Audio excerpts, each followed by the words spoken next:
हमारे चैनल भक्ति भजन संग्रह में आपका स्वागत है। आज हम आपको परिवर्तनी एकादशी की कथा और उसके महत्व के बारे में जानकारी देंगे। हम उम्मीद करते हैं कि आपको यह वीडियो पसंद आएगी। वीडियो को लाइक और चैनल को सब्सक्राइब करें। परिवर्तनी एकादशी व्रत कथा। श्री कृष्ण कहने लगे, हे राजन, आप सब पापों को नष्ट करने वाली कथा का श्रवण करें। त्रेता युग में बलि नामक एक दैत्य था। वह मेरा परम भक्त था। विविध प्रकार के वेद सूक्तों से मेरा पूजन किया करता था और नित्य ही ब्राह्मणों का पूजन तथा यज्ञ के आयोजन भी करता था। लेकिन इंद्र से द्वेष के कारण उसने इंद्रलोक तथा सभी देवताओं को जीत लिया। इस कारण सभी देवता एकत्र होकर सोच विचार कर भगवान के पास गए। बृहस्पति सहित इंद्रादिक देवता प्रभु के निकट जाकर और नतमस्तक होकर वेद मंत्रों द्वारा भगवान का पूजन और स्तुति करने लगे। अतः मैंने वामन रूप धारण करके पांचवा अवतार लिया और फिर अत्यंत तेजस्वी रूप से राजा बलि को जीत लिया। इतनी वार्ता सुनकर राजा युधिष्ठिर बोले, हे जनार्दन, आपने वामन रूप धारण कर उस महाबली दैत्य को किस प्रकार जीता?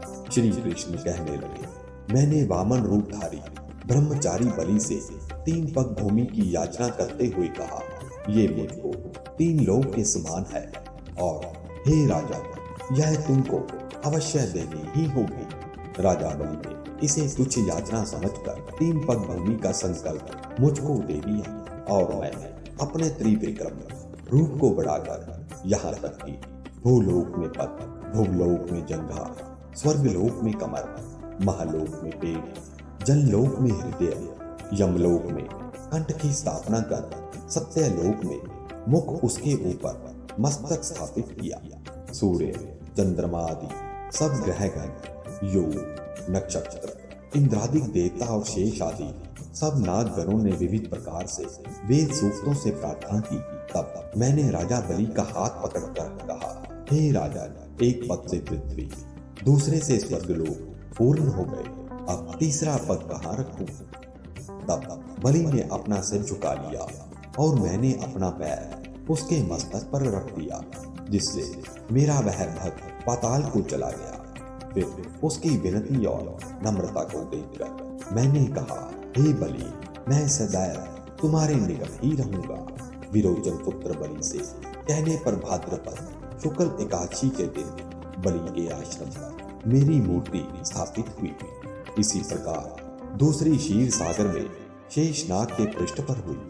हे राजन, इस एकादशी को भगवान शयन करते हुए करवट लेते हैं, इसलिए तीनों लोकों के स्वामी भगवान विष्णु का उस दिन पूजन करना चाहिए। इस दिन तांबा, चांदी, चावल और दही का दान करना उचित है। रात्रि को जागरण अवश्य करना चाहिए। जो विधि पूर्वक इस एकादशी का व्रत करते हैं वे सब पापों से मुक्त होकर स्वर्ग में जाकर चंद्रमा के समान प्रकाशित होते हैं और यश पाते हैं। जो पापनाशक इस कथा को पढ़ते या सुनते हैं उनको 1000 अश्वमेध यज्ञ का फल प्राप्त होता है। आज हमने आपको परिवर्तनी एकादशी की कथा और उसके महत्व के बारे में जानकारी दी।